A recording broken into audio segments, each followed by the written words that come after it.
آپ زمزم کے متعلق میرے نبی نے کیا فرمایا؟ النظر فی زمزم عبادۃ وہی تحط الخطایا، میرے نبی نے فرمایا زمزم کی زیارت کرنا بھی عبادت ہے، اور زمزم پینے سے گناہ دھلتے ہیں۔ بھئی ذرا تصور تو کیجئے کہ اللہ کے نبی حضرت اسماعیل کی ایڑی سے یہ چشمہ جاری ہوا، جس چشمے کو نبی کی ایڑی سے نسبت ہو جائے، اس زمزم کو دیکھنا بھی عبادت ہے۔ جس کی نسبت نبی کی ایڑی سے ہو جائے تو پھر اس نبی کو دیکھنا کتنی بڑی عبادت ہوگی۔ جس نبی کے ایڑی سے نکلنے والا چشمہ اگر وہ اتنا بابرکت ہے کہ اس کو دیکھنے سے عبادت کا ثواب ملتا ہے، تو جو حضرت اسماعیل علیہ السلام کے بھی نبی ہیں، مصطفیٰ کی زیارت کی شان کیا ہوگی۔ اور اسی آب زمزم کے حوالہ سے سنن ابن ماجہ اور سنن دارقطنی کے اندر بھی حدیث موجود ہے۔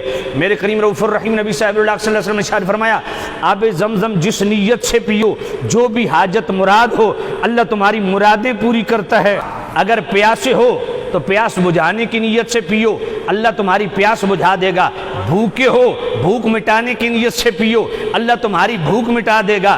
بیمار ہو، شفا حاصل کرنے کی نیت سے پیو، اللہ شفا عطا فرمائے گا۔ پانی ایک ہے، حاجتیں کئی پوری ہو رہی ہیں۔ پانی ایک ہے، مرادیں کئی پوری ہو رہی ہیں۔ تعجب کی بات یہ ہے کہ نبی کی ایڑی سے نسبت رکھنے والا پانی اگر اس کے واسطے سے مرادیں پوری ہوں، حاجتیں پوری ہوں، تو نبی خود حاجت روا کیوں نہیں ہے؟ جس نیت سے پیو اللہ مراد پوری کرتا ہے۔ محمد بن علی ترمذی فرماتے ہیں کہ پرانے وقتوں کی بات ہے، میرے والد گرامی بیت اللہ کا طواف کر رہے تھے، حج کا موسم تھا۔ اب ان کو بڑی زور کی حاجت ہوئی، لیکن دوران طواف وہ خائف تھے کہ اگر میں باہر نکلا تو ایک اژدہام ہے، ایسا نہ ہو کہ رگڑ دیا جاؤں۔ کہا بڑی تجسس میں پڑ گیا، تردد میں پڑ گیا کہ اس اژدہام میں اگر نکلتا ہوں تو نقصان کا خدشہ ہے، اور اتنی زور کی حاجت ہے کہ مزید طواف جاری نہیں رہ سکتا۔